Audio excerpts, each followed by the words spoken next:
Halo teman-teman, selamat sore untuk semuanya. Kali ini kita akan melihat perkebunan mini.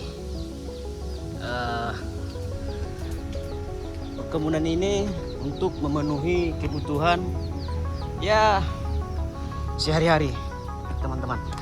Dan untuk bahan-bahannya kita nggak perlu lagi beli untuk masalah pot. Kita pergunakan barang-barang bekas seperti karung dan aqua botol. Perlu kita ketahui teman-teman, ini dulunya sampah yang menggunung, dan kita manfaatkan berguna. Daripada kita mencemari lingkungan, terutama pekarangan rumah kita yang membuat rumah kita kotor ataupun banyak lalat, kita bersihkan dan kita pergunakan sebagai perkebunan mini teman-teman. Dan ini sementara untuk penanaman seperti cabai ini maksimal udah 4 bulan teman-teman. Ini masih sedikit teman-teman, dan doakan saja nantinya agar tanamannya bertambah. Yang ada di sini tanaman-tanamannya seperti cabai rawit, tomat, dan ini masih kecil-kecil, masih sedikit teman-teman. Dan pohon pepaya pun ada di sini. Dari rencana kita buat di sini tempat nongkrong seperti rumah pohon, agar bisa kita menikmati suasana perkebunan sambil ngopi teman-teman di sini. Bagaimana menurut teman-teman? Di sini. Ini perlu lagi kerja ekstra keras teman-teman. Dan ini masih kita campur untuk menanam cabai rawit, kangkung teman-teman.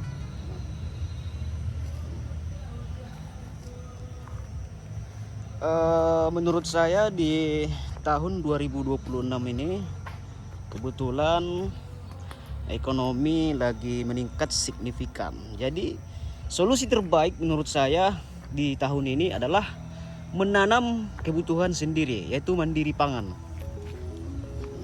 Nantinya kalau kita sudah buat tanaman di rumah, yang perlu kita beli nanti di pasar yaitu garam, seperti garam, cabai, penyedap hanya itu teman-teman, cabai dan kecap, ya kebutuhan-kebutuhan yang tidak bisa diapalah, kebutuhan pabrik. Dan ini teman-teman. Dan harapan kita semua, ya mudah-mudahan kita bisa sekreatif mungkin untuk menghadapi pertumbuhan ekonomi yang kadang naik turun teman-teman. Iya. Dan kalau kita tidak mengantisipasinya mulai sekarang, kita akan berimbas banyak masalah. Ya kalau udah kena ekonomi, ya beban pikiran kan bertambah. Pusing nyari duit, itulah daripada waktu kita menghabiskan yang nggak jelas, kita buat produktivitas yang bisa menambah nilai ekonomi kita teman-teman. Seperti itu teman-teman. Ini idenya kan dari datang ke dapur untuk masak, kebetulan bahan dapur nggak ada teman-teman. Jadi aku tengok ada lahan pekarangan rumah yang tidak dipergunakan, banyak sampah, karung-karung. Apa kira-kira yang bisa dimanfaatkan dengan karung bekas ini? Jadi ya apa salahnya mencoba untuk menanam kan, walaupun nggak ada ilmu, ya kan ada bisa kita belajar melalui media sosial teman-teman. Iya, belajar cara menanam, cara merawat, dan ya banyak ilmu di sosmed teman-teman. Hanya kita saja yang tidak mau belajar. Dan mungkin nantinya kita bisa sekreatif mungkin untuk menghadapi gejolak persaingan global ekonomi ini. Jadi mungkin cukup sekian dulu teman-teman. Kalau ada kesalahan saya minta maaf. Wassalamualaikum warahmatullahi wabarakatuh.